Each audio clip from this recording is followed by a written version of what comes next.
I now call this audio-video conference special board meeting of the Board of Trustees of Hardington to order.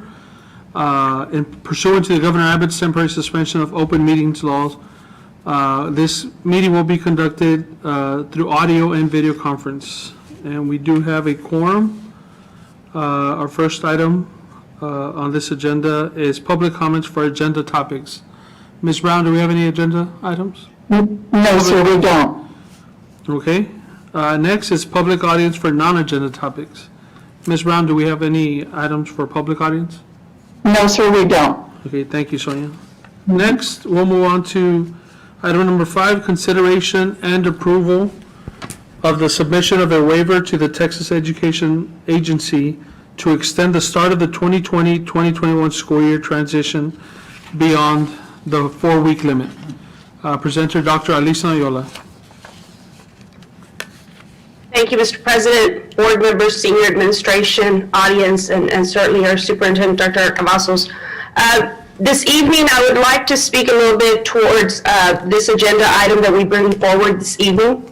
So as we have dealt with COVID throughout this year and have had to make a number of decisions that we have never had to make before, we made a commitment to our community that at the core of our decision making would be 3 key factors. And so those factors have really centered around academics, health, and safety. Those being our 3 priorities as we look at everything through the lens of COVID. And so we have not wavered from that commitment in every decision we have made throughout this process. In essence, that commitment is really what led us to make the decision to begin our school year in remote instruction. And so with permission from the Texas Education Agency, 100% of our students are participating in remote instruction from when we open schools on September 8th all the way through October 2nd. On October 5th, our plan calls for students and families who selected face-to-face instruction or hybrid pathway to return to our schools. So in addition to allowing school districts to begin the year in remote instruction for the first 4 weeks of the start of the school year, the Texas Education Agency also allowed school districts the option of extending 4 additional weeks of transition by vote of the school board. And so as we have studied where we are in a position now in the middle of September where we have to look to what will come starting October 5th. And so we have done a lot of studying around this idea of do we want to request those 4 additional weeks. And so as we have studied this transition and this opportunity to extend, we looked at that process, and so that process says that if we choose to extend beyond those first 4 weeks, we must have some degree of on-campus instruction every day during this extended transition period. And so one of the things that we sometimes hear from other districts, because there are some districts that have already made the decision to extend for those 4 additional weeks. And so sometimes what we hear from the districts just in general, we may sometimes hear districts say, we are going to be doing remote instruction for 8 weeks, 100% remote instruction for 8 weeks. And in essence, that is actually inaccurate. The state has been very clear that if we're going to extend those additional 4 weeks, there must be some on-campus instruction. Now, what amount is considered some, that is at the discretion of the school districts, but very clearly they have stated that we have to have some on-campus instruction. And so in addition to that, should the board make the decision to submit for this extended transition period, we have to submit a waiver. And so that waiver will be submitted to the Texas Education Agency. It pretty much has an automatic approval, provided that 2 key things are included in that waiver. One of those things is that we have to be specific about how many weeks we are requesting of additional time. And then the other thing that we have to identify to the Texas Education Agency is under what conditions would you shorten that or accelerate that period of extended transition. And so as we have studied COVID-19, we have really looked at data to guide us. That is a core belief in our district, is that data always guides our decision making. And so one of the pieces that we've really paid attention to is the status of COVID, not just nationwide, but really in our own community. And so one of the things that we were looking at and have always tracked is the positivity rate in Cameron County. And so at the current time, the positivity rate is sitting somewhere around 19%. And so as we have heard from the World Health Organization, the Centers for Disease Control, even looking at our local authorities. In fact, we've also looked at the Harvard Global Health Institute, which is one of the leading researchers around COVID-19 and just global health in general. One of the things that they speak to is that the positivity rate that we want to look at really should sit somewhere around 3 to 5%. And so they have identified this target number because when a community reaches that 3 to 5% level, we have reached a point where COVID has been suppressed. Not done away with, but suppressed to the point where we can live in a new normal of sorts. And so one of the expectations was that we submit what is that target number that we would use. And so based on what we have received as recommendations and what we are hearing nationally is that we are going to submit in our waiver that we would accelerate our extended transition should we meet that target number of 3%. So I want to take a minute to kind of share with you what the transition plan will look like that we are considering with your approval this evening. And so before you is the extended transition plan, but I want to take a little bit to talk about how this plan was crafted and why you see what you see on the screen. And so when we made the decision to go into remote instruction back in August to begin the school year, we recognized that there would be some populations for whom remote instruction was not going to be ideal. We knew that, but we also recognized that we needed to put health and safety at the forefront of our decision making. And so as we have come back to a discussion around bringing students back into our school system, we kept those populations in mind. And so as you see on the screen, you have a 4-week transition plan. Week 5, which begins October 5th to the 9th, one of those groups that we strongly kept in mind as we were identifying who comes back first within a gradual transition, one of the first groups that we knew we needed to have back in our schools were our special needs students, particularly those in our life skills and PPCD units. Those are students that we recognized very early on that remote instruction was not going to meet their needs. And so as we crafted this plan, that is one of the first groups that we're considering. We also recognize that we need our campus-based staff if we're going to have students on campus, and they too have their own needs where their students are also having to need to come back in order for them to be able to come back to do what they do. And so we are looking at bringing back the students of our campus-based staff. A population that, again, very early on we knew that remote instruction was not ideal was our pre-K to 2. Our little ones at the elementary level. Those early grades are just such critical years in development for our students. Remote instruction is not going to be the ideal for them. Sitting in front of a computer is never going to work for those little ones. And so ultimately within our decision making, we knew we had to bring that group back. At the middle school, our 6th graders are transitioning from elementary to a completely new setting at middle school. They are also in a position where our parents need them to have that additional support and to be in our classrooms. And so that was a group that we knew definitely at the middle school level we needed to bring our 6th graders back. You'll notice that on this screen it says plus siblings at campus. So it made sense that if we're bringing a 6th grader, we're also bringing their sibling who happens to be at the same school. It doesn't make sense to keep one at home and one at school. In fact, we did that with our elementary students. You'll see right above that. At Gano Academy, we have a 1 grade level school.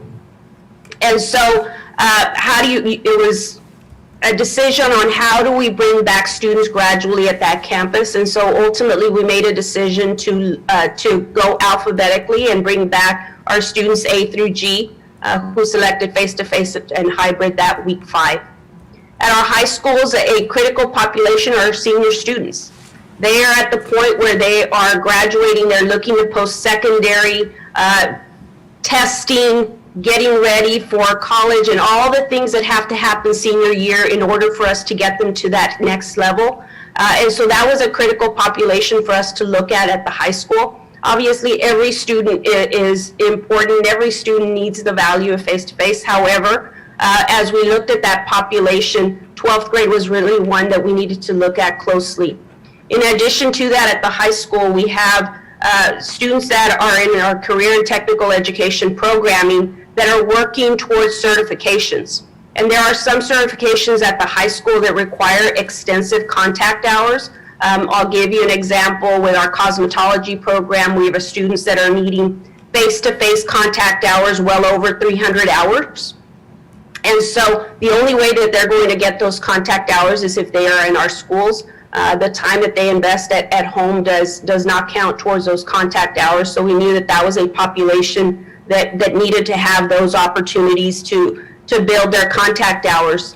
And then as we looked at our specialty schools and the number of students who had selected face-to-face and hybrid, as we looked at our specialty schools, because they are small to begin with, and the number of students that selected face-to-face, we felt it was appropriate that on week 5 we would bring back all the students at that campus who selected face-to-face and hybrid. And so you'll see STEM Squared, our School of Health Professions, Early College, and Keys, along with our students at our conservatory. Those students will return on week 5. As you move down to week 6, you'll see at the elementary we're now seeing grades 3rd through 5th. And so by week 6, October 12th, we will have our students returning back to the elementary campuses. And we'll talk in a little bit about what do those numbers look like, because beyond that first week on October 12th, we will have all of our elementary students who selected face-to-face or hybrid back on campus. At the middle school level, as we looked at our numbers at middle school, they were very consistent with what we were seeing at elementary. And so ultimately we felt that it was very doable to bring back the rest of our middle school students, our 7th and 8th grade. And so you'll notice that in week 5, it was just 6th grade students that we brought back. And that was very intentional. As we talk about our 6th graders and what I shared with you, it gives campuses an opportunity to really work with our 6th graders. It's a big transition when they go to a new school that they've never been in. And so having the opportunity to walk them through what the campus looks like, how things operate, on top of having a number of health and safety protocols, we felt that it was important that we spend time with our 6th grade students and guiding them through the process. Our 7th and 8th graders have been on those campuses for a year or two, and so principals felt very confident that students would be able to return with our health and safety protocols in place and be able to be successful in that setting. We continued our Gano alphabet, as you can see there. At our high schools, our 9th and 10th grade students are the group that we are returning on week 6. So you'll notice that it's not the 11th graders, it's the 9th and 10th graders. And so as we looked at that population, our 9th graders at our 2 high schools are our repeat freshmen. And so these are students that may be behind on credits. And so they need a little bit more of that guidance to get them to that next step. And so bringing back those 9th graders was important. And then we have our 10th grade students. While the state has created a lot of flexibility in terms of returning and what remote instruction can look like and a number of other aspects, one of the things that they have not relaxed is the accountability system and the graduation requirements and all the other things that have been in place. And so our 10th grade students take the English 2 EOC test at the end of the year. And testing is still scheduled to continue. And so this group, English 2, is one of those critical points where students really need to be successful on that test because that is a requirement for graduation. It's one of the most difficult tests on the EOCs. And so bringing back our 10th graders that selected face-to-face was one of those groups that we felt needed to come back earlier on. And then additionally, we have some CTE students who, while they may not require as extensive hours as the students that we identified for week 5, they too require some additional hours. Have students that whose certification calls for approximately about 100 hours or so of face-to-face contact. And so that was a population that we felt along the pathway that we needed to bring back. And then you'll see on week 7, we would finish out the alphabet for Kano with students in last name P to Z, and then our high school 11th grade students.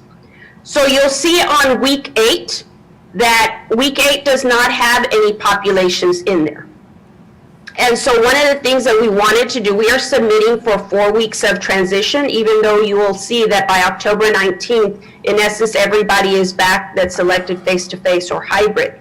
But we wanted that extra week of week 8 in case we find that we need to slow the transition down. We don't quite know where we'll be within the next month and a half, and so we wanted that flexibility of being able to step back on the plan if the need existed. But also we wanted that week 8 because we do have a school that we are monitoring closely as we look to opening the school system, and so that school is Treasure Hills Elementary. And so as all of you know, we have construction that's happening at that campus. We have created an addition to that campus and then have some construction work happening on the older facility. And so we're seeing a lot of weather and a lot of construction as you go by. And so we wanted that cushion in case we have a need to slow down the transition at Treasure Hills Elementary because of the construction phase that they are in. We are hopeful that we will be set to go with Treasure Hills. We've had to make some adjustments to be able to be ready. We think that we will be in spite of the construction, but just to be on the safe side, we want to go ahead and add that 4th week to assist us in the process. And so when we say week 7, we're going to have all our students back. Sometimes that can be a pause that we say, what do you mean we're bringing back all of our students? But while we are a school district of 18,000 students, we are not bringing back 18,000 students. We're actually bringing about 30% of those students. And so just to give our board as well as our community an idea of what that looks like, I want to share some numbers just to give you some perspective around what does it look like to transition back a portion of our students. And so I'm not going to go through all of these, but I want to highlight a couple of campuses. So for example, when we look at Austin Elementary, Austin Elementary has 340 students enrolled at that campus. When we did our survey for our families of what pathway would you select, are you selecting face-to-face, remote, or hybrid, out of those 340 students, only 63 selected face-to-face instruction. An additional 26 students selected hybrid. And so hybrid is the pathway where half of the students will come 2 days out of the week, the other half will come another 2 days out of the week. So on any given day, only half of those 26 students are on campus. So you'll see that under Austin Elementary, there's a 76. And that's the total when I take our face-to-face and our hybrid students, add them together, but notice in red it says hybrid is divided by 2. That's because only half of those students will be on campus. So that 76 is basically saying on any given day, there will be no more than 76 students on that campus when we bring back all the face-to-face and hybrid. And so what does that 76 look like as we roll that out on an extended transition plan? Well, that is saying that on week 5, Austin Elementary will bring back 34 students to their campus. Week 6, they will bring back 41, and so that doesn't total up to 75 because of the dividing by 2 for hybrid, but in essence, the 76 students. And so what does that look like in a classroom? And so if we start with that 34, so we talked about bringing back 34 pre-K to 2, because if you will recall, that's what we bring back on week 5. So for pre-K to 2, they are returning 34 students. Austin Elementary has 7 teachers in pre-K to 2nd grade. So in essence, those 34 students are divided amongst 7 teachers. So in any given class in pre-K to second grade at Austin Elementary, they will have between 4 to 5 students. Now, and the 41 students that will come back in week 6, those are 3rd through 5th graders. So that the number of students in the pre-K to 2 doesn't change even on week 6. It's really just in week 6 now, it's about our 3rd through 5th grade. Again, in 3rd through 5th grade, we're seeing an average of about 4 students per class. Now, when we look at Bonham Elementary, if we look at Bonham, their campus enrollment is 601 students, right? Obviously much bigger than Austin Elementary. Out of those 601 students, they had 130 face-to-face students, or students that requested face-to-face. They had 20 students that selected hybrid. Again, remember that hybrid, we're dividing it by 2 because they won't all be there on any given day. So you will see 144. That is the total number of bodies, student bodies, that will be on Bonham Elementary at any one point in time. So they have 84 students in pre-K to second, 58 in 3rd through 5th grade. And so that 84, as you compare them to Austin Elementary, is much bigger. But Bonham Elementary also has more teachers. Bonham Elementary actually has 17 teachers in pre-K to 2nd grade. And so when we take those 84 and divide them amongst the 17 teachers, they're averaging about 4 to 5 students in those classes. So, and obviously Bonham Elementary is much bigger than Austin Elementary, even in size. And so as we have looked at these numbers, and this is very consistent across all our elementaries because it's always relative based on the staff and the size of the campus. And so as we look at the number of students that we are bringing back face-to-face, those are numbers that we felt were very doable and very doable within a 2-week transition. The same applies when we talk about some of our other elementaries, same thing with our middle schools. The numbers you'll notice are very consistent as we look at Coakley with 699. They're about the size of some of our bigger elementaries with just as much staff. And so we felt that in K to 8, it was very doable to say that we would transition our elementary and middle school students back within a 2-week period. Our high schools are one that everybody always thinks about just because they are big campuses. If we look at a Harlingen High School campus with an enrollment of 2,006 students, that campus is about as big as many of the small school districts in the valley.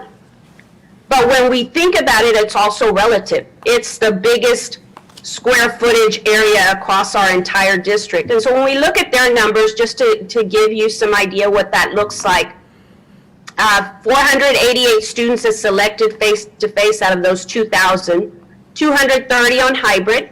And so we have approximately 600 students that on any given day would be on that campus, 600 out of those 2,000. And so what does that look like on a rollout? So you have week 5 where we have about 258 students that would be on campus.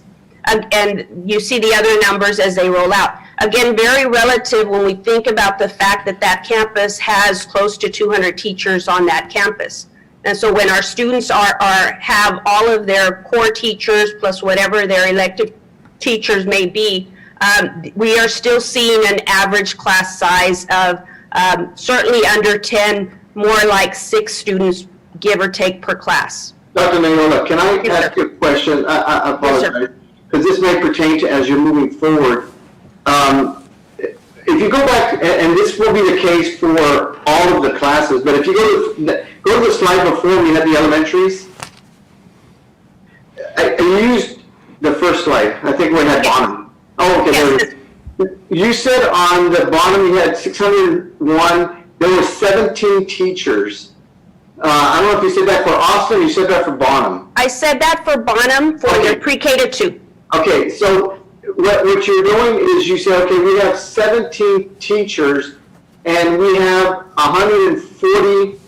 84 students. 144 at any given time, and we divide the 144 by the 17 teachers, so it's a ratio of about a 1 to 4. My question though comes in is, that would be good if the number of kids were equal in pre-kinder, first and second. That's not going to be the case. So that 17, unless the teacher that is teaching second grade or first grade is going to jump into pre-kinder and first is going to be a second grade teacher, that's the only way that it's going to be able to be divided the way you just said that. Yeah, and that's why I said it's an average, but we have evaluated all the classrooms because all of the teachers, every campus has received what every classroom will look like by teacher. So teacher A, how many students will be returning for that teacher, teacher B, and so forth. And the average is still staying around that 4 to 5 students. So we do not have a single class where we have anything that cannot be accommodated in that classroom. In fact, I would say that every classroom that we have looked at is staying around that 4, 5. I think we may have one that has 6. But within our classrooms, they are set up at the 6-foot distancing to be able to accommodate anywhere around 12 to 13 students. And so every classroom, as we have evaluated, as we've looked at this, is really kind of staying around those numbers. So as you're making the presentation at the week 5 and then 6 and 7 and 8, and you're going to be dividing the teachers among the classes, because again, unfortunately, it won't be divided perfectly. Correct. So you're saying that regardless whether it's elementary, middle school, or high school, the cap for a classroom is going to be no more than 6. So let me clarify a couple of things. So as we were talking about here for Bonham, because we may have some audience members listening and they may say the numbers don't add up. The 17 teachers that I talked about, those are only in week 5 that are addressing pre-K to 2, and so that 84 students is what would be divided amongst the 17. Just for clarity on the numbers. But to your point, Mr. De Leon, based on the numbers that we have returning on week 5 and week 6, unless we were all of a sudden to have new enrollees, which we haven't anticipated, yes, that is correct. Most of the classrooms are staying around that 4, 5, or 6 range in returning students. But definitely what we do have, so the classrooms vary in size. And so the number of seats that a classroom can accommodate may vary by a few seats here and there. But what I can assure yourself and certainly the rest of our school district is that as we have looked at our classrooms, the number of students that we have returning are very well accommodated within a 6-foot spaced out distance in every one of our classrooms across the district. Thank you. Mm-hmm. And so as I was talking about our high schools, and so you'll see our high schools is the one group that we did decide to do a 3-week transition plan as opposed to a 2-week transition. 258 students, when you look at a campus the size of Hardington High School, is very doable. Even 600 because of how spaced out that campus is. Again, those numbers are all very possible. To add a little bit to your statement that you spoke to earlier, Mr. Hill, one of the groups that we do monitor really closely is our high schools, because those are big numbers just as a whole when we think about 600 students. And so one of the things that we continue to monitor is there will be a point in time in which parents will have an opportunity to decide whether they want to switch from their current pathway to a face-to-face or vice versa. And so one of the things that the state of Texas and the Texas Education Agency has allowed at the high school level is that if we choose to, we can operate our high schools under a hybrid model. Unfortunately, that's the only grade level that they have allowed that to happen in, but we do have that opportunity at the high school that if at any point in time we decide that a hybrid model is preferable to whatever our current setting is, then we can do that. And so if at some point we find that our high schools are at a number that we feel we can't accommodate our social distancing, or it's just becoming a little bit more than we would like in light of our health and safety protocols, we may make the decision to convert into a hybrid model for all of our students at the high school level. We won't know for sure until we reach a point where parents are given the opportunity to change pathways. But it is a number that we're continuously monitoring because they do have the capacity to possibly bring back as many as 2,006 kids if they ever choose to. And so we'll continue to monitor those numbers as we'll monitor all the other grade levels and make adjustments as we need to in the process. So just to share a little bit about what's next in this process. So tonight we're bringing forward for the approval of our Board of Trustees the opportunity to be able to submit that waiver to the state. Absent of that waiver, we would be in a position to have to bring back all of our face-to-face and hybrid students on October 5th. Obviously, as we look at health and safety and really also giving our campuses the opportunity to implement health and safety protocols. I feel very confident that we have created a tremendous plan to ensure the health and safety of our students. But it's one thing to put it in writing and it's another thing to execute it with our students on site. And so we felt that it was also critical that we give our campuses that opportunity to do so with a group of students and then be able to continue transitioning everybody else so that our campuses can implement those protocols, make any adjustments that they feel might be more appropriate as they have the students on campus. And so, we have a tremendous group of administrators in our district. They have been working nonstop in ensuring that we are ready to go for October 5th. We have every confidence that we have put all the systems in place in order to provide a safe environment for our students and staff. And so we look forward to having our students and being able to see them. I know our teachers are excited, our staff is excited. And so therefore tonight, again, we bring forward for your consideration and approval the submission of the extension of the transition plan to the Texas Education Agency. Our administration certainly recommends approval of our request to submit that waiver. Mr. President, just a comment, or do you want me to put a vote first? Yeah, let's have a motion and a second, and then we can discuss before taking the vote. Okay, I'd like to make a motion for approval as recommended by administration. Okay, thank you, Second the Mr. motion. And second by Dr. Muniz, I think. Okay, any further discussion? Mr. Leon, you can go ahead. Thank you, sir. I just want to congratulate Dr. Cavazos and Dr. Neola and the whole team. I mean, this is a very responsible rollout. At a time where a lot of school districts are going straight cold turkey, everybody going in at one time. It may work, it may not work, but I'll tell you, this rollout we're piloting the first week, making sure everything goes smoothly. It's a clean transition, but most importantly, what I really like about this rollout that y'all did, and again, I can't give you enough kudos for how you've done it and all the hard work, is it also helps the teachers, because the teachers, I can tell you, they are working. They come home at 6, 7 o'clock in the evening. They are working, and I have one.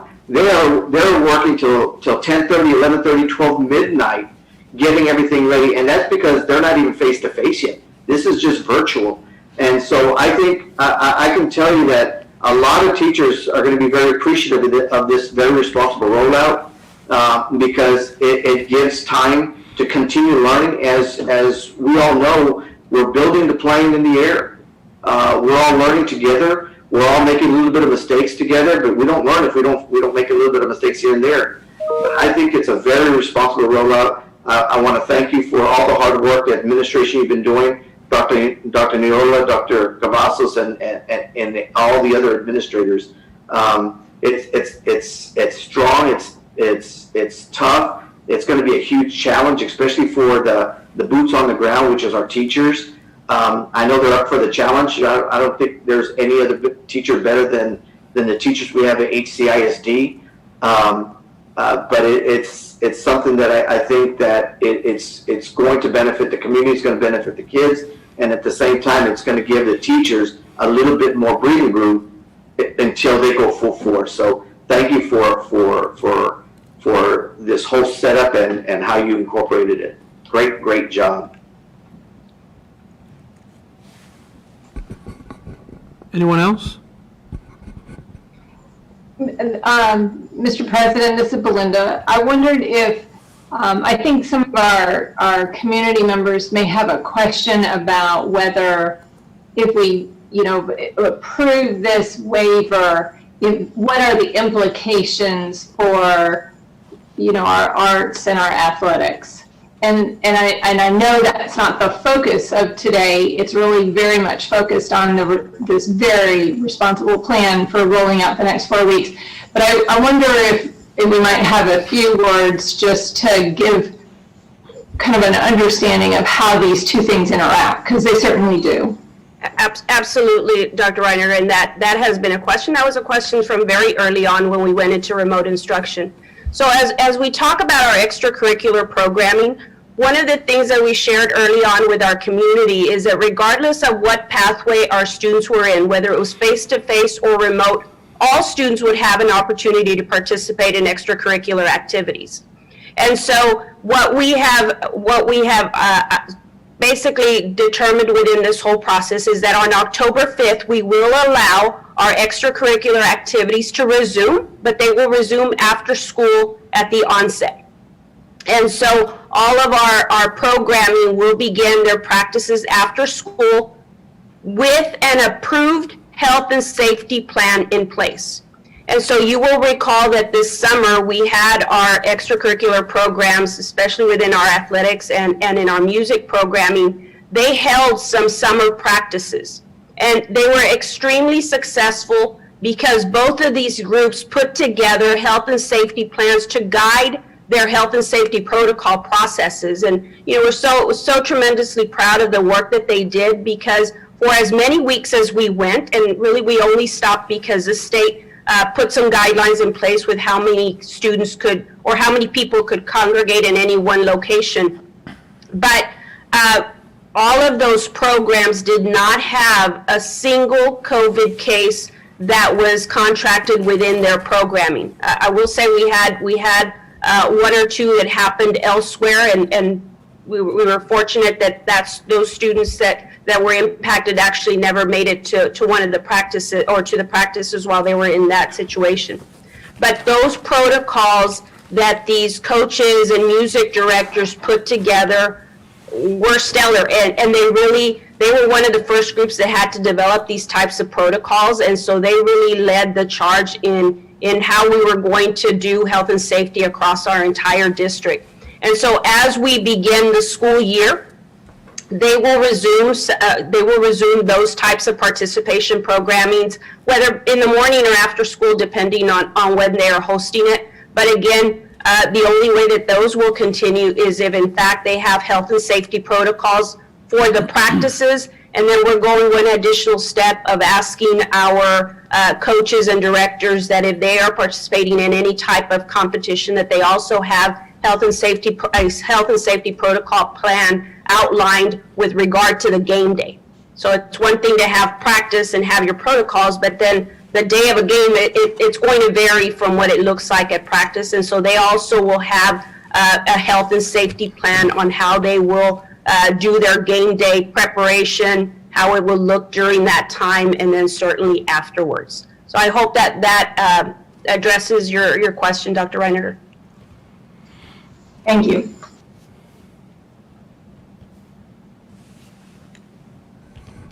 Jerry, you're on mute. I think you want to say something.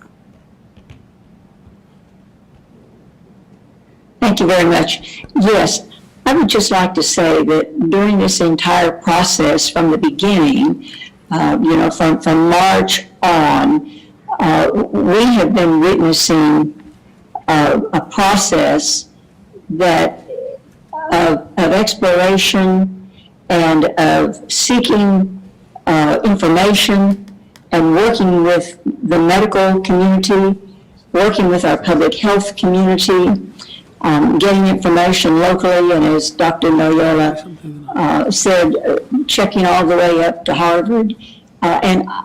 This entire process, to me, has been one personally of building trust. And I am so grateful to the leadership in this school district, because I have been, as have we all, but I personally acknowledge that I have been extremely concerned about how we could possibly roll out anything for our beloved children in this school district that would satisfy all of the health and safety regulations and the concerns of the parents and the wishes of all of our staff. And I believe that it's evident tonight that you, Dr. Noyola, and Dr. Cavazos, and all of the people with whom you've been working in our district have done just an extraordinary job of working through all of the parameters to be able to bring forward a structure that really addresses all of the concerns that have been expressed. And as Mr. De Leon said, you know, we may not be perfect at every point, and we may stumble a little bit along the way, but by golly, we are right in there in terms of the best thinking, the science that is driving the thinking, and it makes me very proud, and it gives me confidence. So you have indeed built my trust, and I commend you for that, and I believe we will find the trust of the community in this district as well. So I just want to commend each and every person who had anything to do with creating this plan. It has been a long process and a long time in the making, but you have taken each step exactly right. And I applaud your wisdom and I applaud your work. So thank you very much. Thank you, Jerry. I was gonna say something, but I can't say it as eloquently as Ms. Fleury, so. What she said. Thank you all. Dr. Cavazos?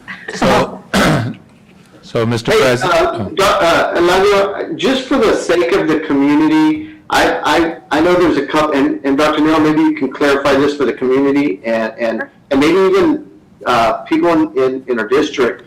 When people in the community ask, why can't HCISD be 100% virtual for at least 2-3 months? Can you explain why we can't do that? Sure.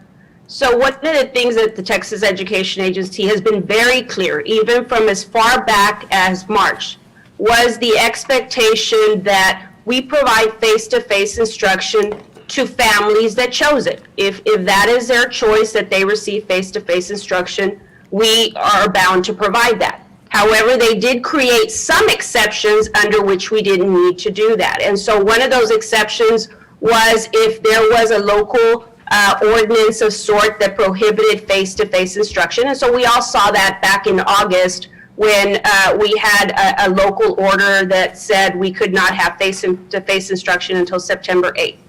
The other situation under which we could not have face-to-face instruction was if we had a COVID situation or a COVID case in our schools that caused us to have to close, which makes perfect sense. The other exception was that the state did give us 4 weeks at the beginning of the school year to transition back into face-to-face instruction. And then ultimately, the only other exception that the Texas Education Agency has given schools is this extended transition waiver. But beyond these additional 4 weeks, there is no other exception or allowance that the Texas Education Agency has made for any type of remote instruction other than those families that have selected it. But again, going back, they have been very clear that if a family chooses to have face-to-face instruction, we must provide it. And so this waiver that allows us to hold off just a little bit longer on face-to-face instruction for some of our students is only through the end of these additional 4 weeks. After that, we are bound to provide face-to-face instruction to those families that select it. Hope that answers your question, Mr. Absolutely. Thank you very much. Mr. President, may I? Yes, sir, Dr. Muniz? Excellent presentation, and you know what the community is looking for is certainty, right? Which we can't give certainty, but clearly we have a plan that revolves around the best health and safety, which you can see right here on this diagram in front of us, academics, health and safety. and we're clearly doing the best we can. And with the parameters that we've been given, it sounds like an excellent plan. So I must commend you, Dr. Neola, and your team on doing such a great job being clear, because just, 4 weeks ago, 6 weeks ago, it was so muddled, we had no idea what was going on. And to go from where we were in March, as time progressed to now, I mean, you've done an excellent job, so thank you. And as much as we want certainty, we just don't have it. But this is as close as we can get it from my point of view. So excellent job. Thank you. Thank you. So just a couple of points, and then I think that what's important here is I want to thank the Board of Trustees for staying the course, staying resolved, realizing that we're navigating very different situation. We are the same school district. We're standing up a very different business. And so I want to thank you all. I want to thank all our task force members, Dr. James Castillo for his help and weighing in on our planning. I want to thank all the teachers of the year who have been sounding board for us, our PTA presidents throughout the school district. I think that this district is made up of many leaders and made up of incredible people. Have had a chance to visit almost all the schools, and I agree wholeheartedly with Mr. De Leon. The teachers are doing an incredible job. And with us having a gradual reentry, it gives them an opportunity to continue to master their work and bring the kids responsibly back to the campus. I'm very confident in the work that has been done, and I think that we're going to emerge even stronger and better as a school system, and this is going to unite us, realizing that we're going to be methodical, we're going to be responsive, and we're going to continue to do the important work. But thank you all. You all have done incredible. I want to thank my directors and my coaches and my band people and the arts, Dr. Noyola and my senior team. Everyone is pulling in the same direction, and we're going to get this done. And so thank you for that, and I'll turn it back to the board president. Thank you, Dr. Cavazos. And so now we'll take a vote.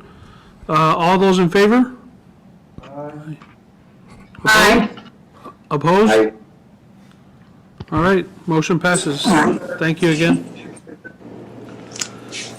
Next, we'll move on to item number 6, consideration and approval of the submission of an asynchronous plan for remote instruction to the Texas Education Agency.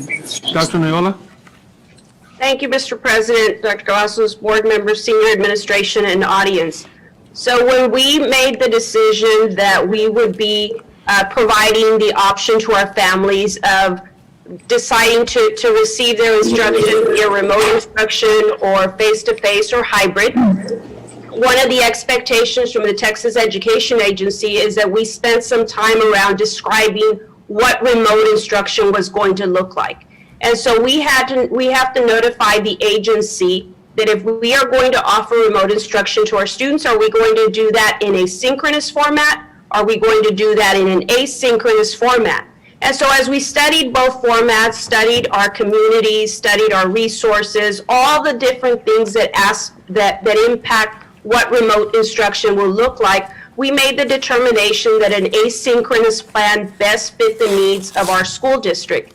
And so as you will recall, we had a presentation at our Transforming Teaching and Learning Committee where that presentation focused around what does a day in the life of a student participating in an asynchronous remote plan look like.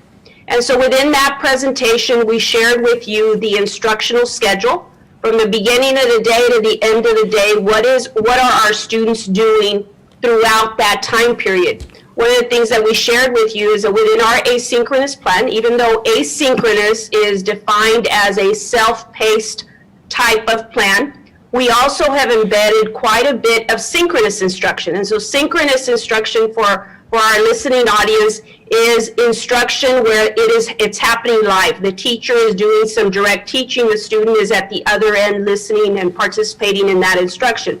So it's actually a mixture, but it's a predominantly being submitted as an asynchronous plan. Also within that presentation that we did at Transforming Teaching and Learning, we talked about another critical piece, which was the materials design, the instructional design. What does remote instruction look like when children are at home within the asynchronous plan? We spent a lot of time talking about our instructional reset and how instruction was going to look differently remotely. Certainly the experience that our families and students had in the spring is now very different. And I think that that is one of the key responses that we are getting from our families, is that school in September is very different than what school looked like remotely in the fall. Certainly much more focused on providing high and rigorous instruction. I think, Mr. De Leon, you spoke to the level of work that you see happening at home as teachers are preparing for instruction. It is not a worksheet, it is not an assignment that you do. There's actual instruction and happening. There's a lot of thought behind the types of lessons that are being prepared for students. And so just tremendously proud of the work and effort that has gone on across our district, from our teachers and the heavy load that they are carrying in delivering this instruction. But the one thing that we know is that the instruction that our students are receiving could not be any better if it was being done face-to-face. It is rigorous work, really focused on ensuring that our students continue to receive the 4 C's in the work that they do, which has been, the 4 C's has been a critical part of what we have embedded into our curriculum over the last few years. And so that materials design has been an essential part. And in the asynchronous plan that we submit to the state, there's a lot of detail around what instruction looks like. The other key piece of our asynchronous plan is student progress. And so when a student is sitting at home, what does monitoring their progress look like? And so one of the things that we shared with you, that one of the great pieces about this asynchronous plan is that asynchronous time when students are working independently is also an opportunity to provide intervention and one-to-one opportunities to really target our students that may be having some kind of difficulty. And so it really has a component of individualized instruction that allows our teachers to really focus in and address the needs of our students. And so that student progress is a key component of our plan. And then ultimately just the implementation. The state was wanting to know, well, how exactly will you implement your remote instruction? And so some of that implementation really falls around the technology and the connectivity that we have provided our students. And so, kudos to our entire instructional technology department, because they have put the devices in the hands of our students. We didn't have that in the spring. As we have started our fall, any student that was needing a device was provided that device. We have worked with our students on connectivity, hotspots, whatever our students are needing. Now, I will say that we do have some students that may struggle with that connectivity, even though they have the devices and so forth. And so, actually, I didn't mention it earlier when we talked about our transition, but those are students that we also are identifying that may need to come back a little bit earlier. Those are few and far between, because we have really worked on ensuring that the implementation with the technology is everything that our students are needing. And so our plan is ready for submission with your approval. And so tonight we request your approval to submit an asynchronous plan to the Texas Education Agency. With the submission of that asynchronous plan and approval of the plan, the Texas Education Agency will give us attendance. That time of asynchronous instruction will meet our ADA requirements for average daily attendance. And so administration recommends approval. Mr. President. Thank you, Dr. Nola. Do I have a motion? Yes, I move approval of the submission of an asynchronous plan for remote instruction to the Texas Education Agency. We had a Second motion. I'll take a motion from Dr. Reiniger and a second from Dr. Muniz. All those in favor? Aye. Aye. Motion approved. Thank you. Next, I'm sorry, I didn't ask if anybody had a discussion or anything they wanted to Any questions? No? If not, okay. Next, we'll move on to consideration and approval of a cost share agreement with the city of Hardingen to construct sidewalks on Palm Boulevard related to Vela Middle School. Mr. Oscar Tapia.